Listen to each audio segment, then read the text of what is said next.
मार्का 2 फौजी एहलकार हलाक, 4 रोज के ऑपरेशन में 7 हलाकतें।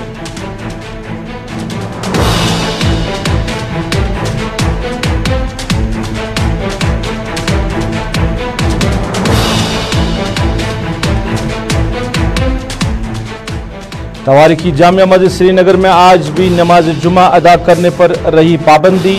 दरगाह हजरत बल समेत बाकी मसाजिदों में नमाज जुमा की गई अदा।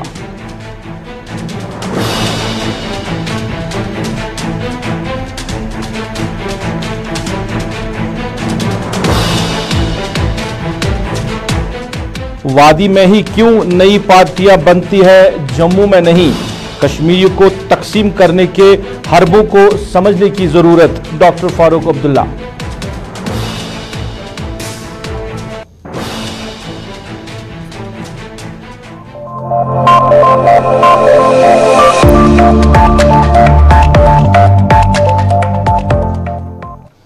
आदाब नाज़रीन, आप गुलिस्तान के श्रीनगर स्टूडियो से बराह रास्त स्पेशल रिपोर्ट देख रहे हैं। मैं हूं आपका मेजबान रऊफ फारूकी। स्पेशल रिपोर्ट में सबसे पहले बात करेंगे, कल शाम से मेंढर पूछ में मिलिटेंट्स के साथ तसादुम आरई में 2 फौजी एहलकार हलाक होने की खबर है, जबकि एक फौजी एहलकार शदीद तौर पर जख्मी हुआ है। पिछले 4 रोज की अगर बात करें तो इस दौरान इस इलाके में ये दूसरा एनकाउंटर है, दूसरा मार्का है। अब तक 7 फौजी एहलकार हलाक हुए हैं और 2 जख्मी हुए हैं। अभी क्या कुछ सूरत हाल इलाके में है, हम बराह रास्त राब्ता करेंगे हमारे साथी जमशीद मलिक से और उनसे ही जानना चाहेंगे इलाके में सूरत हाल के हवाले से। जमशीद, खैर मकदम है आपका स्पेशल रिपोर्ट में। बताइए कि इस वक्त क्या सिचुएशन है इस इलाके में जहां पे ये एनकाउंटर चल रहा है?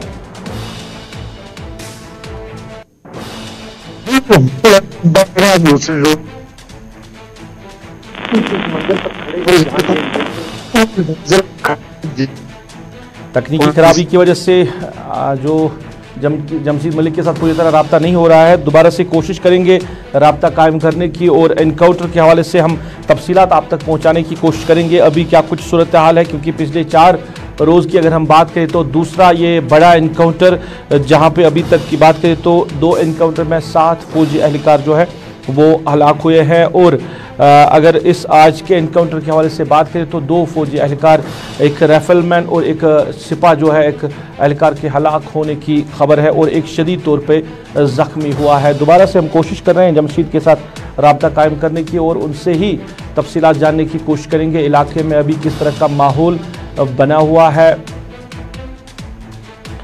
बना हुआ है, क्योंकि जो बताया जा रहा है कि जो रास्ते इस इनकाउंटर साइट की तरफ जाते हैं उनको भी बंद रखा गया है।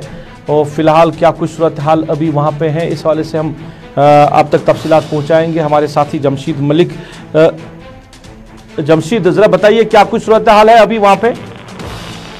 बिल्कुल, इस वक्त अगर बात करें थोड़ी देर पहले फिर फायरिंग का तबादला शुरू हुआ था, क्योंकि मैं इस वक्त उस स्पॉट पे ही खड़ा हूँ जहाँ इससे आगे हमें बीजी का इलाका है, इससे आगे हमें जाने की इजाजत नहीं दी जा रही है। थोड़ी देर पहले ये खबर आई थी कि दोबारा एक बार फिर राब्ता हुआ और उसके बाद फायरिंग का सिलसिला शुरू हुआ, उसके बाद फायरिंग का सिलसिला फिर दोबारा वहाँ पे जो है वो कशीदा ही है, तनाव बना हुआ है और एनकाउंटर जिस एरिया में एनकाउंटर जारी है वहाँ पे पूरी तरह बंदिशें लगा दी गई है और अभी भी वहाँ पे गोलियों की आवाज़ जो है वो सुनाई दे रही है।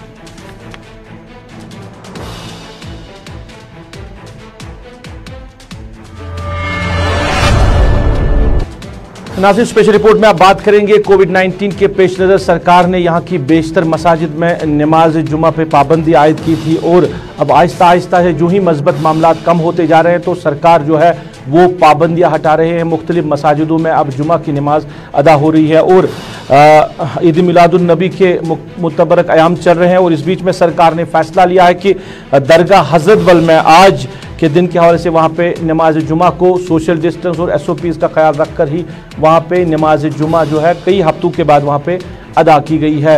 लोगों में काफ़ी जोश खरोश दिखाई दे रहा है और काफ़ी तादाद में वो वहाँ पे लोग आए थे जिन्होंने आज नमाज जुमा वहाँ पे अदा की है। लोगों ने इस हवाले से खुशी का इजहार करते हुए क्या कहा, हम आप तक पहुँचा रहे हैं। शुक्र अल्लाह ताला हस्कुन अल्लाह ताला से इनायत और नबी अकरम सल्लल्लाहु अलैहि वसल्लम और चूँकि मोहतरमुल मुकाम जनाब चीफ एग्जीक्यूटिव मुफ्ती फरीदीन साहिब सं कोशिश सहित और इंतजामिया हज कोशिश सहित इंशाअल्लाह रहमान यह गो यल चूँकि यो पैगाम कि अवामस कि अल्लाह ताला बोड़ चीज़ अल्लाह ताला गस कोविड बेमार नश असे नजात दिन तो हेको इबादत कर बआसानी सान इस कोविड बेमार खतरनाक बेमार मेहरबानी कर अवामस गुजारिश कि यम थवन सोशल डिस्टेंस ख्याल और मास्क हूँ थवन मुकम्मल। सोन नबी ताजदार यह मदीन बादशाह ये गरीबन हुंद हज यमन दौलत तौर गसन खतर तिमन गरीबन हुंद हज ये खास कर गरीब गुरबात बचान पटरी वल मेव वल सारी बचान लाचार सारी ये गसान आबाद गसान सारी सुबह दाज मन शामन लेज मज रानान सठा शुक्र गुजार डीसी साहब सठा शुक्र गुजार। चलिए इधर बात करें श्रीनगर की तवारीखी जामिया मस्जिद के हवाले से। वहां पे इंतजामिया का फैसला कि तवारीखी जामिया मस्जिद श्रीनगर में फिलहाल पाबंदी रही नमाज पे। आज भी वहां पे नमाज जुमा अदा नहीं की गई, अगरचे दरगाह हजरत बल के साथ साथ बाकी मसाजिद में आज जुमा की नमाज अदा की गई है, मगर जामिया मस्जिद श्रीनगर में आज भी नमाज जुमा अदा ना हो सकी। वहां का मेन गेट जो है उसको इंतजामिया ने बंद रखा था और लोगों ने इस हवाले से कहीं ना कहीं गम गुस्से का इजहार किया है, सरकार के खिलाफ नाराज़गी का इजहार किया कि लोग काफ़ी दूर से जामिया मस्जिद श्रीनगर आए थे आज नमाज जुमा अदा करने के लिए, क्योंकि ईद मिलादुन्नबी सल्लल्लाहु अलैहि वसल्लम के मुतबरक अयाम चल रहे हैं। तो लोग जब वहाँ पहुँचे तो वहाँ पे गेट बंद था, जिसकी वजह से कहीं ना कहीं दिल अफसोदा होकर वहाँ से जो लोग हैं वो चले गए हैं और सरकार और इंतज़ामिया के खिलाफ कहीं ना कहीं उन्होंने गम गुस्से का इजहार किया है।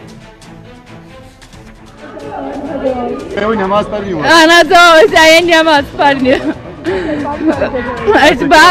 बड़ गए तो बचायस अगर 100 रपी लग किराय 7 रपी लग किराय कर पेवान रपी दह कर गरीबी हुप यप वन नसा तो गेट बंद क्या तम यस दोद तस पृचानी तस कड़ान धक् दित नबर यमिस ना तमिस वन ची तूर ची कोविड क्या वन पे वन तो वो कोर बंद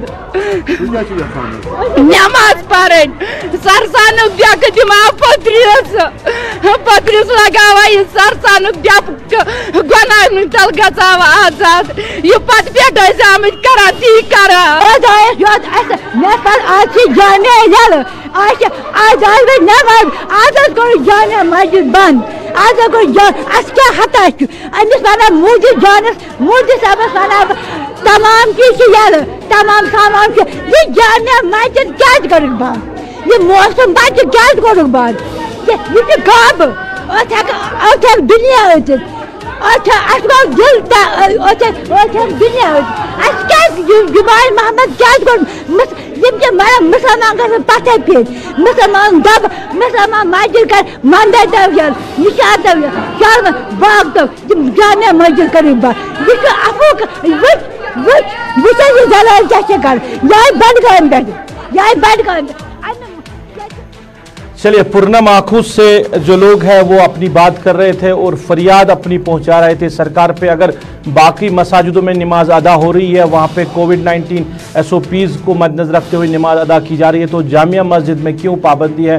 जामिया मस्जिद का गेट क्यों बंद है? जामिया मस्जिद के मिंबर व महराब क्यों बंद है? ये सवाल लोगों ने आज यहाँ की इंतज़ामिया, यहाँ के सरकार के हवाले से बात की और सरकार के सामने ये कई सवाल छोड़े कि आखिरकार जामिया मस्जिद क्यों बंद है।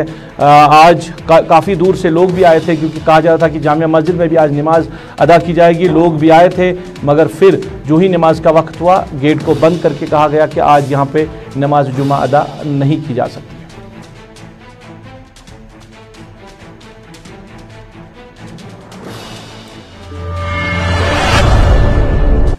नाज़रीन, अब जरा बात करेंगे सियासत के हवाले से। तो पार्टी फेरबदल का सिलसिला बराबर जारी है। लीडरान जो है एक पार्टी से निकलकर दूसरी पार्टियों में जा रहे हैं। PDP पहले ही इसकी शिकार हो चुकी थी। अब नेशनल कॉन्फ्रेंस के भी कई लीडर जो है उन्होंने जम्मू से उन्होंने भारतीय जनता पार्टी में शमूलियत इख्तियार की। यहाँ भी कई लीडरों का नाम लिया जा रहा है और इस बीच में नेशनल कॉन्फ्रेंस के सरपरस्तार डॉक्टर फारूक अब्दुल्ला का एक बड़ा बयान सामने आया कि आखिरकार कश्मीर में ही क्यों पार्टियां नई पार्टियां बनती है, जम्मू में क्यों नहीं बनती हैं। उनका कहना है कि ये जो अनासिर है जो साजिशें रचा रहे हैं, इन साजिशों के खिलाफ हमें एकजुट होकर काम करना होगा, क्योंकि कश्मीरियों की आवाज़ को दबाने की कोशिश की जा रही है और दुश्मन के हरबों को समझना वक्त की अहम ज़रूरत है।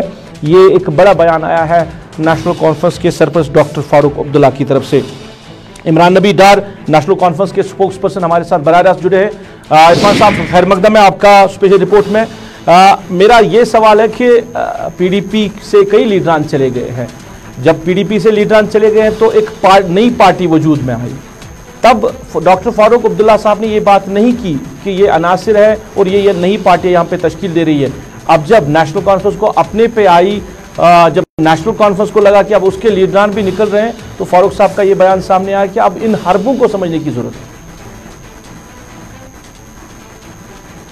देखिए, सबसे पहले आप पीडीपी के बोला, ये मुझे नहीं लगता है कोई तो। दूसरी बात ये है कि हमारा पहले से ये चाल रहा है, हमने हमेशा जो कोई भी लीडर हो नेशनल कॉन्फ्रेंस का, हमने हमेशा इस चीज के एक इंतजार अपना एक्सप्रेस किया है कि पार्टीज का स्टेटमेंट नहीं है, इससे पहले भी बहुत वाज़ेह तरीके में ये स्टेटमेंट दिया है, जिसमें हमने कैटेगोरिकली, देखिए हम डेमोक्रेसी के खिलाफ नहीं है, कोई भी तंजीम आ सकती है, कोई भी तंजीम अपना जो है प्रोसेस स्टार्ट कर सकती है, लेकिन आप देखिए कि वक्त मशकूक है इस टाइम पे। बिल्कुल, ये जो वक्त है ये बहुत इंपॉर्टेंट है, क्योंकि हम इस जो इस टाइम पे तसल्जुल है पूरे J&K में, इस टाइम पे अभी सिचुएशन का समझ नहीं आ रहा है कहां से कहां जाएगी, तो इसी टाइम क्यों ऐसी नई पार्टीज उभर के आई। तो ये डॉक्टर साहब ने पहली बार नहीं बोला, ये नेशनल कॉन्फ्रेंस का एक स्टैंड रहा है। हम क्यों ये बोल रहे हैं, बिकॉज इन मौकों पे, ये नाजुक मौके जो हमारे सामने इस टाइम पे है, कि हमको ये लगता है कि कोई कहीं पर ऐसे सियासी जो है घेर बदल कर रहा है, जिससे एक जो यूनाइटेड वॉइस थी कश्मीर की, उसको कहीं ना कहीं कमजोर किया जा रहा है। तो हमारा मकसद इसमें यही है कि एक यूनाइटेड वॉइस जो है उसको कम करने के लिए, उसको कमजोर करने के लिए हर किसी मोहल्ले से नए नए लीडर निकाले। ये पहली बार नहीं हुआ, आपको पता होगा। क्या नेशनल कॉन्फ्रेंस की तरफ से, क्या नेशनल कॉन्फ्रेंस की तरफ से कोशिश की गई है इमरान साहब, क्या नेशनल कॉन्फ्रेंस की तरफ से कोशिश की गई कि सब लीडरों के साथ बात की जाए और सबको कॉन्फ्रेंस में लाके एक ही टेबल पे लाया जाए कि क्यों कश्मीर में ही नई पार्टियां वजूद में आ रही हैं? क्या इसके लिए कोई कोशिश की गई है या एक बयान के जरिए ही बात लोगों तक पहुंचाने की कोशिश की गई? पहले आपके सामने एक कोशिश है, वो है ईडी का मुद्दा और मकसद इतना ही है कि एक कलेक्टिव वॉइस, एक वॉइस निकल के यहाँ आ जाए। मगर आपने वो भी देखा कि उस ईडी में किस तरीके से इन्फिल्ट्रेट किया गया, मुझे नहीं मालूम फोर्सेस उसमें, बट उसको जो बाकी पार्टीज थी उसमें कैसे आहिस्ता आहिस्ता से वो रहे हैं। तो पीएचडी का मकसद बेसिकली था क्या कि नेशनल जम्मू कश्मीर की एक आवाज रहे जो उन्हें रिप्रेजेंट करे यहाँ के लोगों को, न सिर्फ कश्मीर के लोगों को, जम्मू के भी लोगों को और लद्दाख के भी लोगों को। लेकिन बहुत कोशिशें की जा रही है जिसमें पीएचडी को भी अटैक किया जा रहा है। आपने खुद देखा कैसे पार्टीज निकल रही है बिना किसी जस्टिफिकेशन से। सो नेशनल कॉन्फ्रेंस ने हमेशा कोशिश की है, जिसकी सरबराही डॉक्टर फारूक साहब बहुत पहले से कर रहे हैं। यही कोशिश भी यहाँ यहीं पे चल रही है। ये इंजीनियरिंग जो है, ये इंजीनियरिंग कश्मीर में ज्यादा चल रही है। हम बार बार यही बोल रहे हैं। आपने जम्मू में इतनी सारी तंजीमें नहीं देखी। जम्मू में आप बीजेपी है, जम्मू में कांग्रेस है, जम्मू में बाकी पार्टीज है, रीजनल पार्टीज है, बाकी सारी पार्टीज भी नहीं वहां पे कर रही। आपको भी इसमें मुहासबा करना चाहिए, मैं क्वेश्चन नहीं करता, बट ये सिर्फ स्पेसिफिकली कश्मीर के लिए ही क्यों हो रहा है? कश्मीर में क्यों ऐसी छोटी छोटी पार्टी, एक मोहल्ले दूसरे मोहल्ले में अपने आप को वो लीडर बोलता है और बोलता है कि जम्मू कश्मीर की रिप्रेजेंटेशन गुपकार जिनका कोई वो अपने आप को पूरा पैन रीजनल पार्टी बोल रहे हैं इस टाइम पे।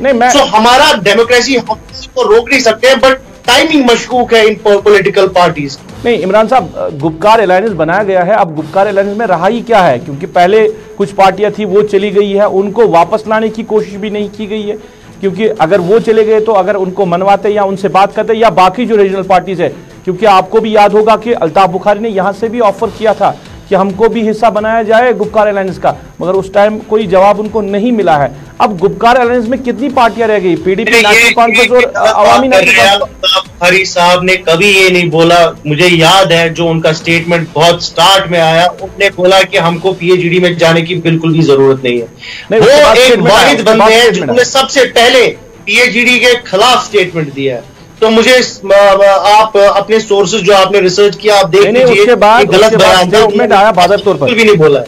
अच्छा, अब लोग जो बातें कर रहे हैं वो कह रहे हैं कि जब नेशनल कॉन्फ्रेंस को लगा कि अब उनके लीडरान पार्टी छोड़कर चले जा रहे हैं, तो अब ये ख्याल आया उनको कि अब हमें एकजुट होकर काम करना चाहिए, हमें नई पार्टियों को यहां पे पनपने नहीं देना चाहिए। सोशल मीडिया पे कई लोगों ने यह सवाल किया है। देखिए, सोशल मीडिया पे बहुत लोग बहुत बातें करते हैं। कल भी ऐसे रूमर्स फैलाए गए जिनका कोई कहीं पे जो है फार फ्रॉम रियलिटी थे, सारे बेसलेस रूमर्स हैं।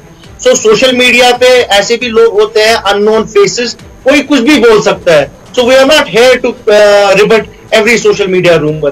कल हमारी लीडरशिप की तरफ से जिनके बारे में बोला जा रहा था, उनने पूरा वाज़ेह तरीके में अपना बयान दिया और बिल्कुल भी ऐसी बात नहीं है। अब आप बोल रहे हैं बहुत सारे लीडर, दो उतने सीनियर लीडर तो मैं उनको नहीं बोलूंगा, प्रोविंशियल प्रेसिडेंट थे नेशनल कॉन्फ्रेंस के, वो चले गए, और ये पार्टीज में होता रहता है, ये कोई नई बात है नहीं। वो आए, कल कोई और लीडर नेशनल कॉन्फ्रेंस में ज्वाइन करेगा। तो ये प्रोसेस चलता रहता है सियासी तंजीमों में, ये प्रोसेस चलता है। इसका ये मतलब नहीं है कि नेशनल कॉन्फ्रेंस कमजोर है, नेशनल कॉन्फ्रेंस मजबूत है, कल भी थी और इंशाल्लाह आगे भी मजबूत रहेगी, क्योंकि ये जमीन से जुड़ी हुई तंजीम। अच्छा, ये जो है ये कहीं किसी एजेंसी में कमरे में नहीं बनी है ये तंजीम। ये इस तंजीम में लोगों के एस्पायरेशंस और लोगों की सेंटिमेंट जुड़े हुए हैं। तो इस तंजीम को बहुत कोशिश की गई अभी तक, जो है आपको भी पता होगा, ये सिर्फ पिछले 30 साल, उससे पहले भी बहुत कोशिश की गई। चलिए, जिनको आप रूमर्स कह रहे हैं, जिनको आप अफवाहें कह रहे हैं ना, इसको फाइंड आउट करने की, बट अल्लाह के फजल से नेशनल कॉन्फ्रेंस वहीं पर है, वहीं पर थी और इंशाल्लाह वहीं पर रहेगी। जिनको आप रूमर्स कह रहे हैं, जिनको आप अफवाहें कह रहे हैं कि अफवाहें कल दिन को हुई है सोशल मीडिया पे कि कई लीडरान जो है नेशनल कॉन्फ्रेंस के पार्टी छोड़कर जा रहे हैं, तो अभी उस हवाले से भी जानना चाहेंगे क्या वाकई में कोई जा रहा है, और दूसरा क्या सब कुछ ठीक है, क्योंकि कई लीडरान जो है वो मीडिया के सामने भी आए, उन्होंने कहीं ना कहीं नाराजगी भी जाहिर की है पार्टी लीडरशिप के हवाले से।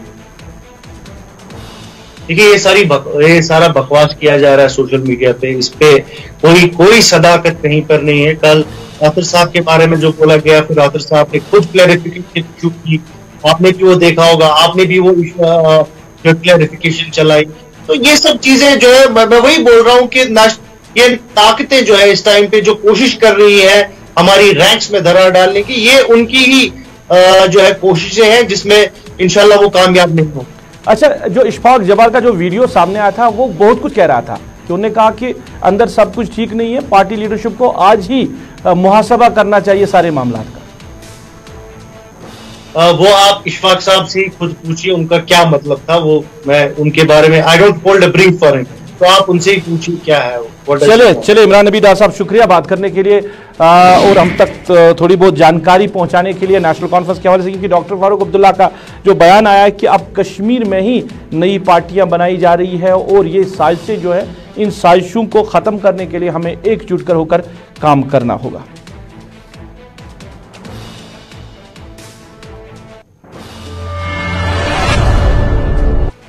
इधर बात करें पीडीपी सरपरस्त महबूबा मुफ्ती जो खते पीर पंचाल और चिनाब के दौरे पे हैं और दौरा जारी है और मुख्तलिफ जगहों पे जाके वो अवामी वफूद से मुलाकात कर रही है, पब्लिक जलसों से खिताब भी कर रही है। आज रामबन और बानहाल इलाके में पब्लिक अवामी दरबार उन्होंने किए थे और मुख्तलिफ लोगों से वहाँ से मुलाकात भी हुए हैं। इस मौके पर हमारे साथी आरिफ वहीद के साथ खुसूसी बातचीत में उन्होंने क्या कुछ कहा, हम आप तक पहुँचा रहे हैं। लोगों को समझ आ रही है कि बीजेपी कौन सा खेल खेल रही है। वो चाहते हैं वो खुद या जो उनकी यहाँ दूसरी जमातें उन्होंने पैदा की हुई हैं वो आने वाले इलेक्शन में एक वोट हासिल करके असेंबली में पहुंच जाए, ताकि जो उन्होंने गैर आईनी गैर तरीके से नाजायज़ तरीके से जम्मू कश्मीर में किया उसको वो किसी न किसी तरीके से जायज़ करा देते। तो ऐसा मुझे लगता है जम्मू कश्मीर के लोग होने नहीं देते। कोशिश की जा रही है कि जो कश्मीर का जो वोट है, जो न सिर्फ कश्मीर में, जो जम्मू में भी जहाँ पर मेजॉरिटी कम्युनिटी का वोट है, उसको किस तरह डिवाइड किया जाए। तो उसके लिए पार्टीज बनाई जा रही हैं ज़्यादा से ज़्यादा। इसके अलावा इंडिपेंडेंट कैंडिडेट बहुत खड़े किए जाएंगे असेंबली में, जिस तरह डीडीसी मेंबर्स बहुत सारे खड़े किए गए हैं, और छोटी छोटी पार्टीज बनाई जाएंगी ताकि जो मेजॉरिटी कम्युनिटी का वोट है वो डिवाइड हो जाए, खासकर कश्मीर का वोट डिवाइड हो जाए। और इनका जो अपना मकसद है, एक नाजायज़ मकसद है कि जो उन्होंने 2019 5 अगस्त को किया, एक नाजायज़ फैसला किया, उसको किसी न किसी तरीके से जायज़ करार देना चाहते हैं। इलेक्शंस की जो कई पार्टी की तरफ से ये कहा जा रहा है कि आप तैयारियां हो रही है, तो पीडीपी इसको कैसे देखते हैं? Is PDP ready for the election अगर इस माहौल में इलेक्शन होते हैं? देखिए, इलेक्शन के लिए तो हर जमात हर वक्त तैयार होती है, मगर इलेक्शन मेरा मकसद नहीं है, इलेक्शन मेरा मुद्दा नहीं है। इलेक्शन आएंगे, लड़ेंगे, मगर मेरा मकसद और मेरा मुद्दा उससे कई ज़्यादा बड़ा है। वो ये है कि जम्मू कश्मीर को इस मुसीबत से बाहर कैसे हम निकालें मिलजुल के। मैं अकेली तो कुछ भी नहीं कर सकती। जब तक हम सब लोग इकट्ठे नहीं हो जाएंगे, जो जम्मू कश्मीर में इस वक्त खून बह रहा है, बेगुनाहों का जो पकड़ दकड़ है, जो मारपीट हो रही है, आज भी कल आपने सुना होगा एक JCO पुंछ में शहीद किया गया। इसी तरह कश्मीर में रोज जो है बेगुनाह लोग भी मारे जाते हैं, बाकी लोग भी मारे जाते हैं। तो इस खून खराबे को रोकना मेरा मकसद है, मेरा मुद्दा है। इलेक्शन आते रहेंगे, जाते रहेंगे, हम लड़ेंगे। चलिए, पीडीपी सदर ने भी इन्हीं बातों का ख्याल का इजहार किया कि जो मेजॉरिटी कम्युनिटी का वोट जो है उसको डिस्ट्रीब्यूट करने की कोशिश की जा रही है, इस वजह से नई पार्टियां जो है उनको बनाया जा रहा है कश्मीर डिवीज़न की अगर बात करें। और साथ ही उनका ये कहना है कि इलेक्शन में इंडिपेंडेंट कैंडिडेट्स को भी खड़ा किया जा सकता है, जिस तरह DDC इंतखाबात में हुए हैं, ताकि मेजॉरिटी कम्युनिटी का वोट जो है उसको डिस्ट्रीब्यूट किया जाए।